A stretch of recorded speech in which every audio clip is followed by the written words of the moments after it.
broadcast house right here in Southfield at this hour. Just take a look at this view, but what's on tap for the rest of the evening? Let's find out from 7 First Alert meteorologist Mike Taylor. What's up, Mike? Hey, let's just say more of that. We're going to have multiple days, just like the nice view you saw from our sky cam there. 85 degrees right now, and temperature feels a little bit cooler in some spots when you feel the winds from the east, anywhere from 5 to 10 miles per hour. The key, the humidity, is low, and the muggy meter is going to stay low, at least initially, and then things really start to heat up as we get towards the middle of the week. So from Port Huron at 82, Mount Clemens at 83, Ann Arbor at 84, and Adrian at 83 degrees. Mid to low 80s are out there. We'll start to warm up once again as we get into the day tomorrow. So the area of high pressure is not going anywhere. It's really blocked, and right now it's playing some defense from the rain and also the clouds just to the southwest, as close to Chicago, almost pretty close to Fort Wayne.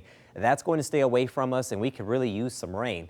Over the next 5 days, we'll let this run if you look at the clock, and you're not going to see any rain moving into Metro Detroit, at least not much. Most of it's going to be staying out towards the southwest and west, moving through Wisconsin. So therefore, the lawns are definitely going to need some help. Just looking at the garden and cut forecast over the next 4 days, we're going to stay dry and bright, but the humidity begins to climb, I'm thinking, as early as Thursday. So rain's going to be hard to come by, so the lawns are going to need some help. Looking at your forecast for tomorrow, 88 degrees for the high, a sunny start and a nice finish. Maybe we could pick up a pop-up shower or storm right there on the eastern fringes of Metro Detroit along the lakes there.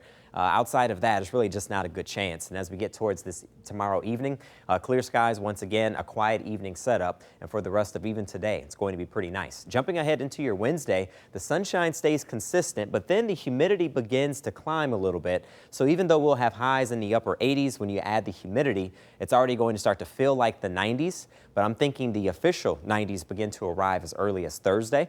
This pattern just not going to change. Going into the 4th of July now, hot and humid air is just going to build, not going anywhere anytime soon. So we'll go from the mid to upper 80s for Tuesday and Wednesday.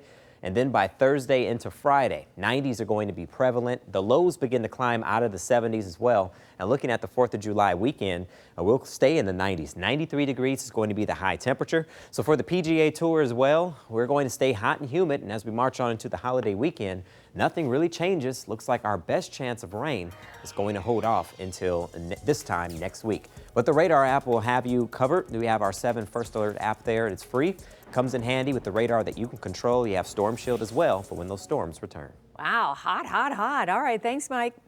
Well, many who get sick with COVID-19 recover. There are some people who